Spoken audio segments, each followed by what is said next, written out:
پێویستی پێکێنانی بەرەیەکی چەپی گشتگیر لەسەر بەستێنی قێرانی سیاسی ئێستا. کۆمەڵگە ئێران بە یەکێک لە قۆناغە هەرە گرنگەکانی مێژووی هاوچەرخی خۆیدا تێدەپەڕێت. ئەم قەیرانە دیاردێکی کاتی و نە بەرهەمی یەک فاکتەرە، بەڵکو دەرەنجامی کەڵەکەبوونی 47 ساڵ دژوازی و ململانێ سیاسیە کە ئێستا گەیشتووەتە لووتکە.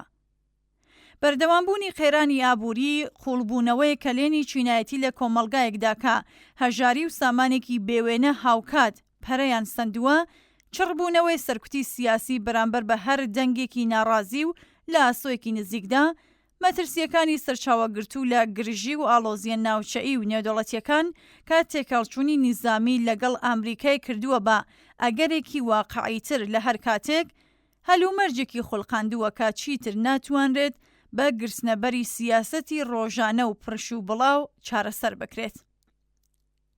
لە ئەوە چرکەساتێکی گرنگدا پرسیارێکی بنەڕەتی دەکەوێتە بەردەم هێزە چەپ و سۆسیالیستەکانی ئێران.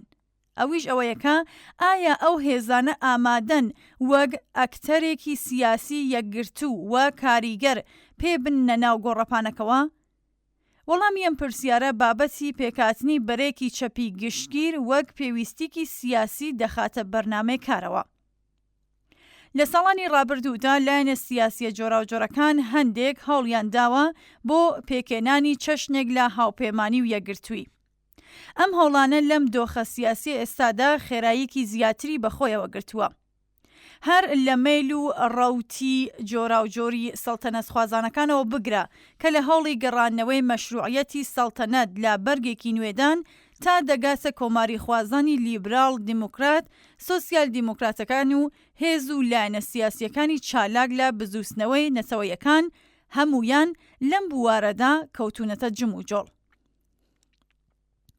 ئەم هەوڵانە بەبێ لە بەرچاوگرتنی هەڵسەنگاندنی ئێمە بۆ ناوەڕۆکی سیاسیان، ڕنگدانەوەی واقعێکی بابەتیانەیان، ئەویش ئەوەیە کە ئەمڕۆ پرسی تێپەڕبوون لە کۆماری ئیسلامی لە پەراوێزی سیاسیدا نییە، بەڵکو بووەتە بەرنامێکی ڕۆژانە. لە ئەوە هەلومەرجێکدا هێزە چەپ و سۆسیالیستەکان ناتوانن بە کەمتەرخەمی یان بێجەنگی کۆنەپارێزانە لەم پێشاتە تێپەڕبن.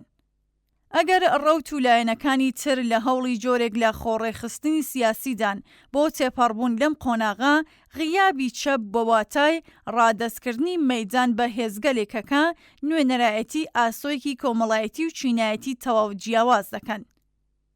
ئەوەی لەم غیابەدا لەدەست دەشێت تەنها بوونی ناوی چەپ لە هاوکێشەکاندا نییە، بەڵکو نەهێشتنی دەنگی کرێکاران، ژنان، نەتەوەستەم لێکراوەکان و زەحمەتکێشانە لە دەقی سەرەکی دیالۆگەکانی ئینتقاڵیدا. حەزوری چالاکانە لەم مەیدانەدا نەک لە پێگەی شوێنکەوتەی ئەوانی ترەوە، بەڵکو بە ناسنامێکی چینایەتی و سیاسی سربەخۆوە مەرجی مانەوە و کاریگەری چەپەکانە لە پێشاتەکانی داهاتوودا. مێژوو دەری خستووە کە ئەو هێزانەی لە ساتەوەختە چارەنووسەزەکاندا مەیدانیان چۆڵ کردووە، نەک هەر پەراوێز کەوتون، بەڵکو دوای قۆناغی گواستنەوەش دەرفەتی گەڕانەوە بۆ ناو گۆڕەپانی سەرەکی سیاسیان لەدەستداوە. ئەزموونی تاڵی شۆڕشی 1357 و ڕۆڵی هێزە چەپەکان تیادا وانەیەکە ناکرێت لە بەرچاو نەگیردرێت.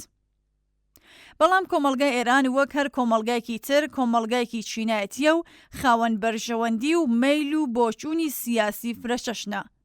کرێکارانی پیشەسازی و کشتوکاڵ، مەعالیمان و پەرستاران، زەحمەتکێشانی شار و گوند، چینی مامناوەندی شار، وردە بۆرژوازی بازرگانی، سرمایه‌دارانی پیشەسازی و لە سەروی هەمویانەوە بۆرژوازی ڕانتی وابەستە بە دام و دەستگای دەوڵەت، هەر یەکەیان بەرژەوەندی و ڕوانگەی جیاوازیان بۆ داهاتوو هەیە. سەرەڕای ئەوەش بەشێکی زۆری ئەم مەیل و ڕەوتە جۆراوجۆرانە لەسەر یەک خاڵ هاوبەشن کە بریتیە لە دژایەتیکردن لەگەڵ بەردەوامبوونی حکوومەتی ویلایەتی فەقی.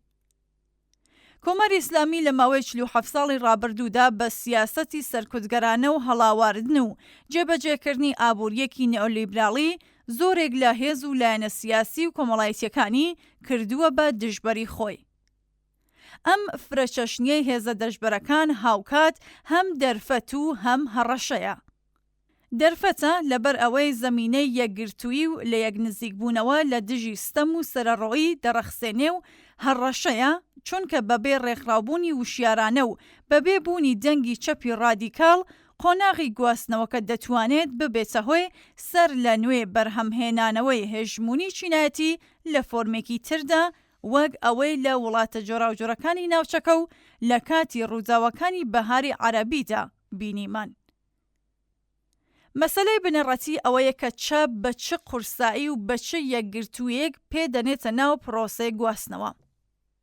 هاوپەیمانی سیاسی لەگەڵ هێز و لایەنەکانی تر بەبێ ئامادەگیەکی ڕێکخراو و یەکگرتوانەی چەپ لە ڕووی سیاسیەوە بەمانەی توانەوەی ئەو هێزانەیە لە ناو ئۆپۆزیسیۆنی بۆڕژوازیدا و لە ڕووی کۆمەڵایەتیشەوە بەمانەی لاوازبوونیان کەبوونی دەنگی عەداڵەتخوازی ڕادیکاڵە لە قۆناغی گواستنەوەدا. ئەگەر بڕیار بێت هێزی چەپ وەڵامی هاوپەیمانیەتیەکی بەربڵاوتر بداتەوە دەبێت پێشوەختە خۆی ڕێکخراو و یەکگرتوو کردبێت. بە شێوەی پرشوبڵاو و ناڕێکخراو چوونە ناو هاوپەیمانیە گەورەکان نەک هەر توانایی مزایدەی هێزی چەپ زیاد ناکات بەڵکو مەترسی بەلاڕێداچوون و گۆڕانکاری سیاسیش بەدوای خۆیدا دەهێنێت. بەڵام بەرەی چەپی گشتگیر بەمانای نەهێشتنی جیاوازیەکان نییە. مەیلە جیاوازەکانی چەپ خاوەنی جیاوازیگەلێکی تیۆری و استراتێژی بەرچاون. ئامانجەوەیە کە ئەم جیاوازیانە لە چوارچێوەیەکی هاوبەشدا ڕێک بخرێت. چوارچێوەیەکی کە ناسنامەی چینایەتی سربەخۆی سیاسی و لانیکەمێک لە بەرنامە و ئاراستەی سۆسیالیزم بپارێزێت. بەبێ یەکگرتوویەکی ئەوتۆ چەپەکان دەکەونە پەراوێزەوە. یەکێک لە بربەستە مێژوویەکانی بەردەم لە یەک نزیکبوونەوەی هێزە چەپەکان لە ئێران بریتی بووە لە بێمتمانەیی بە یەکتر. ئەم بێمتمانەیە ڕیشەی قوڵی لە مێژووی پڕهەوراز و نشێوی بزووسنەوەی چەپی ئێراندا هەیە. هەر لە ئەزمونەکانی دەیە شەستەوە بگرە تا ڕەکابەریە ئیدۆلۆژیکەکانی سەردەمی تاراوگە. بەڵام متمانەی سیاسی نە بە خوێندنەوەی نیەتەکان بەدەست دێت و نە بە دەرکردنی بەیاننامەی گشتی. ئەم متمانەیە دەبێت لە مەیدانی کردار و لە بەرەڕووبوونەوە لەگەڵ پرسە واقعیەکانی کۆمەلگادا دروست ببێت. خاڵە دیار و بەرچاوەکانی ئەم ئەزمونە بریتین لە چۆنیەتی مامەڵەکردن لەگەڵ ناڕزایەتی یەکرێکاریەکان لە پیشەسازی نەوت و کانگا و کارخانەکان، هەڵوێز وەرگرتن لە بەرامبەر هەڵاواردنی نەتەوەی لە کوردستان، بەلوچستان، ئازربایجان و ناوچەکانی دیکە، چۆنیەتی وەڵامدانەوە بە مەترسیەکانی شەڕ و دەستێوەرزانی دەرەکی و هەروەها یاوەریکردنی بزووسنەوەی ژنان. تەنیا لە ڕێگەی هاوکاری کردەئی و نیشاندانی هەڵوێستەکان لەم بوارانەدا دەتوانرێت تەمی گومانە مێژوویەکان بڕەوێتەوە. بەرەی گشتگیری چەپ بەمانەی کۆکردنەوەی کۆمەڵێک ناو ڕێکخراو نییە کە خاوەن هیچ جێگە و پێگەیەکی کۆمەڵایەتین لە ناوخۆی وڵاتدا نین یان چالاکیەکانیان تەنیا لە دەرکردنی ڕاگەیاندنی ناوبەناودا سنووردار دەبێتەوە. بەرێکی کە نەتوانێت پەیوەندیەکی زیندوو لەگەڵ خەباتە ڕاستەقینەکان لە ناوخۆی ئێراندا بمەزرێنێت دەبێتە کۆڕ و کۆمەڵێکی تەبلیغاتی لە پەراوێزی سیاسەتدا. ئەو هێزانەی کە بە شێوەیەکی دیار و بەرچاو لە ڕێخستن، پشتیوانیکردن یان دەنگدانەوەی خەباتی کرێکاران، مەعالیمان، خانەنەشینان، ژنان و لاواندا ڕۆڵ دەبینن، دەتوانن بڕبڕەی پشتی بەرەیەکی لەو شێوەیە بن. لەم نێوانەدا کوردستانی ئێران بەهۆی تایبەتمەندیە ناوازەکانی جێگە و پێگێکی تایبەتی هەیە. کۆمەڵگەی سیاسی، مەدەنی، وشیار و خاوەن مێژوویەکی دوور و درێژە لە خۆڕاگری، ئەزموونی دەوڵەمەندی خەبات و ناڕزایەتیەکانی وەک مانگرتنی گشتی و خۆڕاگری بە کۆمەڵ و هەروەها کاریگەریەکی مێژووی قوڵی ڕەوتە چەپەکانە لە پێکاتە کۆمەڵایەتیەکەیدا. لە کوردستاندا سیاسەت مەسەلەیەکی خەیاڵی نییە، بەڵکو لەگەڵ ژیانی ڕۆژانەی خەڵک و ڕێخستنە مەدەنیەکان ناوێتە بووە. هەر هێزێکی چەپ کە ئیدعای ئەوە بکات کە خاوەنی ڕۆڵێکی سەرتاسەریات دەبێت بتوانێت توانایی و پۆتانسیێلی خۆی لەم مەیدانەدا نیشان بدات. مەشروعیەتی سیاسی بەرەی گشتگیری چەپ نەک لە ڕێگەی ڕاگەیاندنی بوونێکی ڕەواڵەتیەوە، بەڵکو لە ڕێگەی پەیوەندیەکی ئۆرگانیک لەگەڵ کۆمەلگادا بەدەستێت. ئەم پەیوەندیە واتە پشتیوانی شێلگێرانە لە بزوستنەوەی کرێکاری، پشتیوانی لە بزوستنەوەی ژنان، ویست و جاواکاری یەکسانی خوازانەی ئەوان، بەرەگریکردن لە مافی نەتەوەستەم لێکراوەکان لە چوارچێوەی چەمکی نەهێشتنی هەڵاواردنی نەتەوەیی و وەڵامدانەوە بە نیگەرانیەکانی ئەو لاوانەیە کە لە شۆڕشی ژینادا دەنگیان لە سەرانسەری جیهاندا بیسترا. یەکێک لە لاوازیە بەردەوامەکانی هێزە چەپەکانی ئێران بریتی بووە لە پرش و بڵاوی مێدیایی و بێتوانایی لە پێکێنانی گوسارێکی گشتی.